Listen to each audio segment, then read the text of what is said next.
De retour dans l'Africa Newsroom, ils sont toujours avec nous, nos éditorialistes Daoud Attal, Gracien Rokinikiza et Samuel Ngabok. Et tout de suite, c'est le dossier du jour.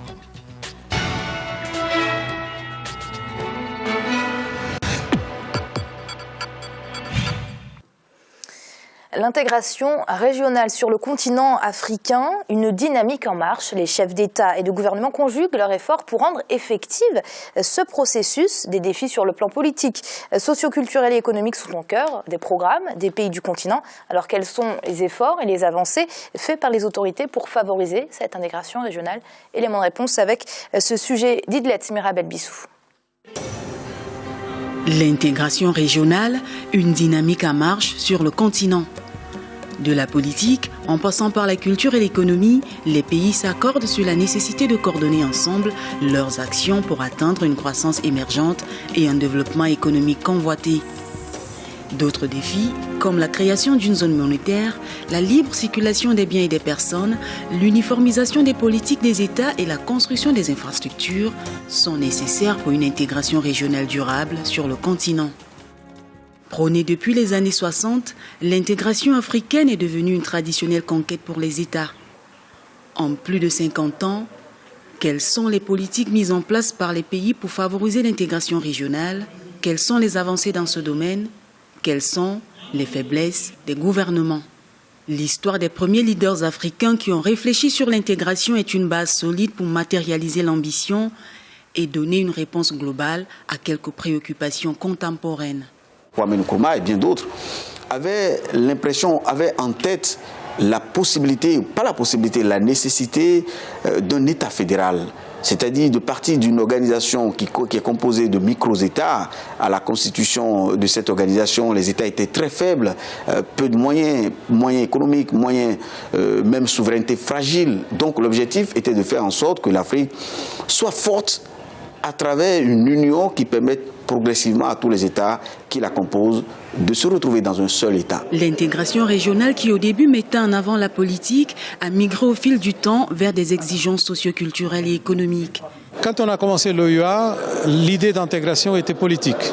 C'était une idée qui venait du mouvement panafricain et il y a des éléments de ce mouvement qui sont toujours d'actualité, comme par exemple le principe de la solidarité, le principe de l'unité des peuples d'Africains par rapport à leur voix dans le monde. Et aussi le principe très important d'enrichir le monde avec l'héritage culturel africain. Pour une intégration régionale durable, des défis comme l'alternance démocratique et l'ouverture politique des pays africains sont à relever. Le premier défi, selon nous, c'est la question de la souveraineté nationale. Pour les Africains, chaque pays est jaloux de sa souveraineté. Alors qu'on a signé des textes, des traités qui invitent les États à abandonner partiellement ou totalement certains aspects de leur... Donc il y a le refus de faire l'intégration politique. Il va falloir que nos décideurs politiques en soient conscients, qu'il y ait plus de bonne gouvernance, ce qui nous manque et nous fait défaut, qu'il y ait beaucoup plus de gouvernance, de bonne gouvernance économique, c'est ce qui nous fait aussi défaut. Mais je pense qu'il va falloir travailler pour une véritable transition démocratique, un droit à la différence dans l'unité, éliminer les agendas locaux de leadership parfois personnels et avoir une vision beaucoup plus globale du continent et non pas trop nombriliste comme c'est le cas aujourd'hui. Selon certains observateurs, l'Union africaine demeure déchirée par la réticence des États membres à abandonner leur souveraineté au profit d'une intégration globale des États.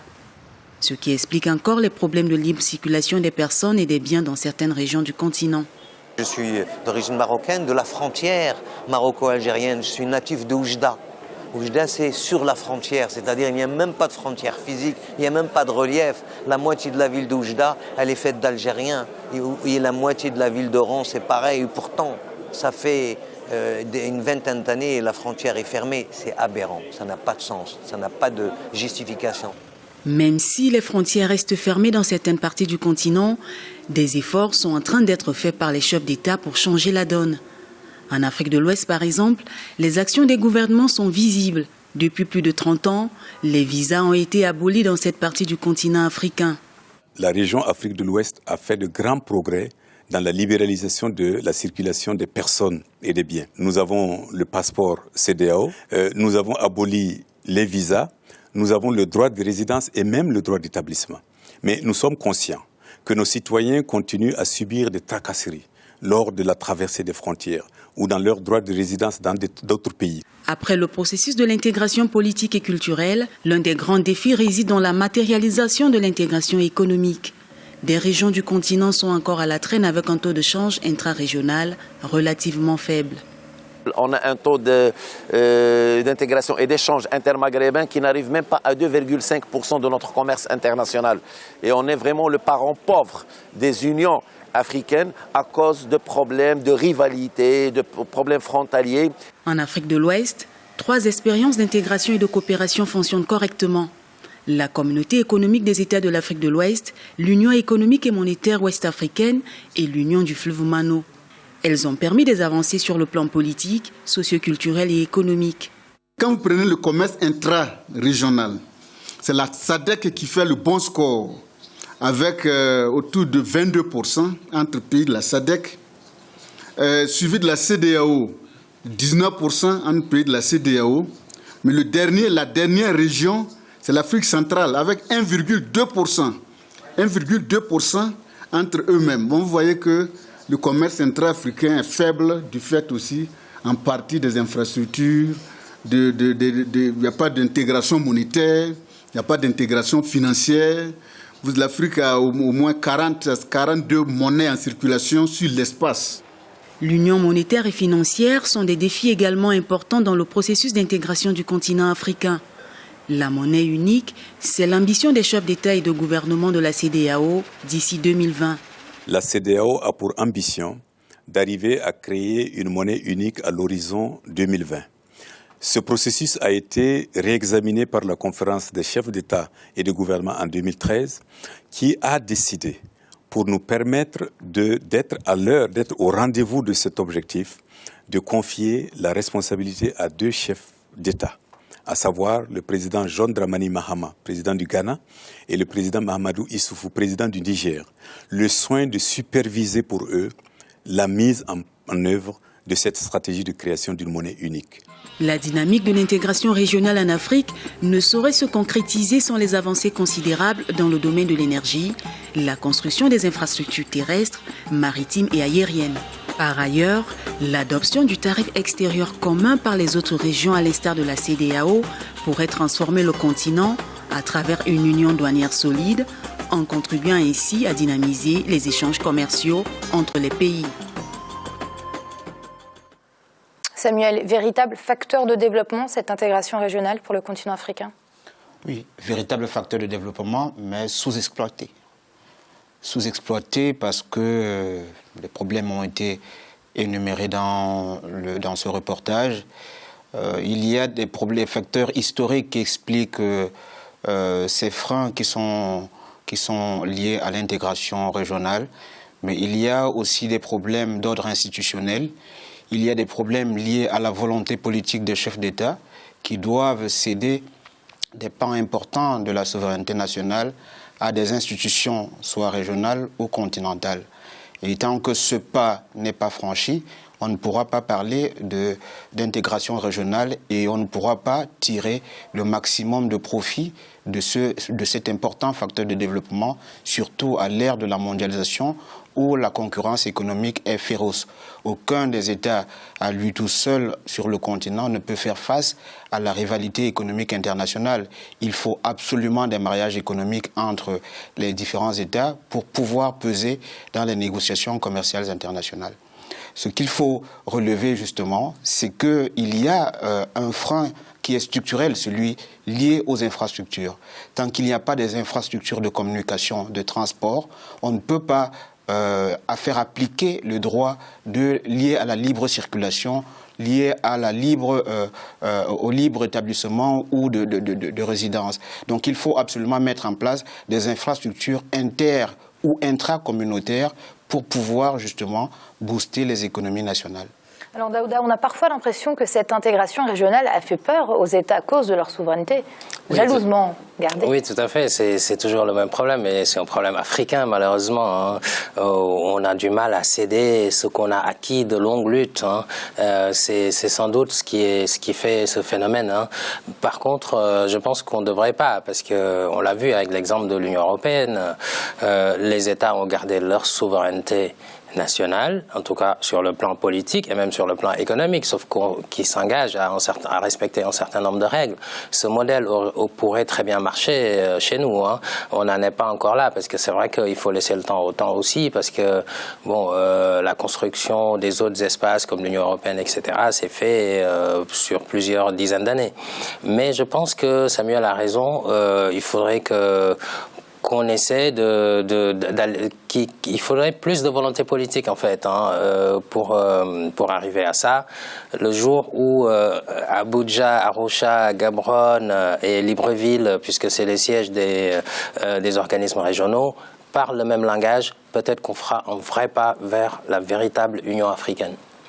Alors Gratien, il y a en effet un manque de volonté politique, mais ce n'est pas uniquement ce qui manque pour rendre effective cette intégration régionale. Il manque également des infrastructures. Oui, il manque des infrastructures. Il y a aussi cette volonté en fait qui crée aussi les infrastructures. Du moment où on se dit par exemple que on n'a pas besoin d'avoir un chemin de fer qui va relier Nairobi et Brazzaville par exemple, du moment où on peut se dire que c'est pas grave, on peut transporter la marchandise vers l'Europe et revenir en Afrique. Donc, il y a toujours le problème d'infrastructure qui est lié à ce manque de, je dirais pas de volonté, mais je dirais de visibilité. Je vais vous donner un exemple simple d'une banane, une banane ivoirienne. La Côte d'Ivoire exporte les bananes au Maroc.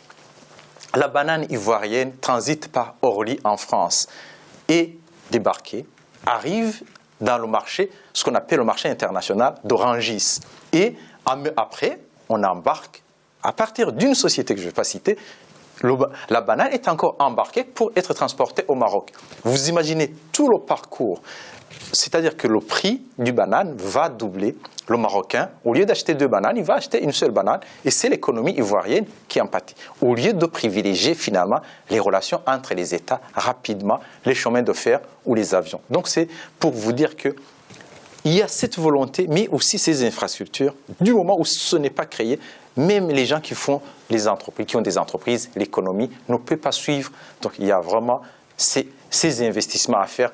En plus, on peut demander même au secteur privé de participer. Alors on parle beaucoup d'économie quand on pense à l'intégration régionale, mais il y a aussi un volet politique très important, Samuel. Oui, il y a un volet politique, les deux sont liés. Il faut absolument que les deux aillent ensemble. Et il faut, si on prend l'exemple de l'Union européenne dont faisait allusion Daouda tout à l'heure, on va se rendre compte que le projet européen à la base est un projet politique. Mais il bute justement sur des défis politiques et trouve un moyen pour revenir sur des questions économiques qui fâchent plus tard. Il trouve des centres, une communauté d'intérêt à travers la communauté économique du charbon et de l'acier qui fonde la matrice même de la construction européenne. Les pays fondateurs de l'Union européenne avaient besoin l'un de l'autre d'aide en termes de réhabilitation des infrastructures dévastées par la guerre. L'Afrique a connu quasiment les mêmes réalités. Simplement, il y a eu des erreurs historiques. Le projet panafricain est un projet ô combien important, à saluer, mais il y a des erreurs qu'il faut reconnaître. Les pères fondateurs de l'Union africaine avaient besoin d'un gouvernement immédiat, notamment Kwame Nkrumah, mais est-ce que dans la pratique cela était faisable, compte tenu de la complexité du continent? Est-ce qu'ils avaient mesuré l'importance et la profondeur des disparités à l'intérieur même du continent pour former un gouvernement continental immédiat au sortir des indépendances? Là, c'est une des erreurs qu'on peut reprocher. Pas sur le bien fondé du projet, qui est irréprochable, mais maintenant sur la mise en œuvre du projet, on a buté sur un certain nombre de choses, de contraintes. Maintenant, sur le plan économique, je dirais que s'il y a des freins à l'intégration régionale, c'est parce qu'il y a des similitudes structurelles sur le plan économique. Ce sont des économies qui sont des économies de rente pour la plus grande part. Qu'est-ce que la Centrafrique va vendre au Gabon? Est-ce que la Centrafrique va vendre son diamant au Gabon alors que le Gabon n'en a pas besoin? Il faut donc développer le secteur industriel. Il faut transformer pour pouvoir vendre aux pays qui en ont le plus besoin. Il faut peut-être procéder par une spécialisation économique où certains pays sont spécialistes en matière de production de tel ou tel secteur pour vendre à tel ou tel autre secteur. Cela crée des dépendances. Il faut déjà créer des dépendances intra-régionales pour pouvoir construire un projet d'intégration. Gratien, vous vouliez rebondir sur les propos de Samuel? Oui, je vais rebondir en même temps. Je ne sais pas si c'est vraiment rebondir, c'est parce que sur ces problèmes qui empêchent les Africains de s'intégrer, disons de créer un espace d'intégration au niveau de toute l'Afrique, il y a beaucoup de points. On peut citer par exemple ce qui s'est passé, notamment après les indépendances, il y avait la guerre froide. Il y a beaucoup de pays qui ne pouvaient pas s'allier avec d'autres parce qu'ils étaient dans la mouvance de l'Union soviétique, des pays socialistes et des pays capitalistes qui étaient dans la mouvance des Américains, des Européens. Aujourd'hui, il n'y a plus la guerre froide. Mais beaucoup de pays restent sous la dépendance des autres pays, des pays européens, notamment une dépendance politique, dépendance monétaire, dépendance financière, dépendance même sécuritaire. Il y a des pays qui ne peuvent pas assurer leur sécurité sans avoir les forces étrangères. Donc, en tout point. Donc, ce qui fait que nous, les Africains, nous ne sommes pas libres pour nous mettre ensemble. Samuel parle de la Centrafrique peut produire pour vendre aux Congolais. Mais est-ce que la République centrafricaine peut vraiment mettre des industries, notamment pour concurrencer des industries, disons-le, françaises qui produisent? Est-ce qu'ils peuvent produire des médicaments, empêcher que les vendre au Congo pour que le Congo ne les achète plus en France? Il y a toujours ce problème. C'est vraiment cette dépendance de l'extérieur. On n'a pas compris que nous, les Africains, l'Afrique nous appartient. Nous devons regarder d'abord chez nous ce qui se passe et essayer de s'intégrer, d'avancer comme certains commencent à le faire. Alors Daouda, très rapidement, parce qu'on arrive à la fin de ce débat, ce rêve panafricain des pères fondateurs, est-ce qu'on peut aujourd'hui encore y croire?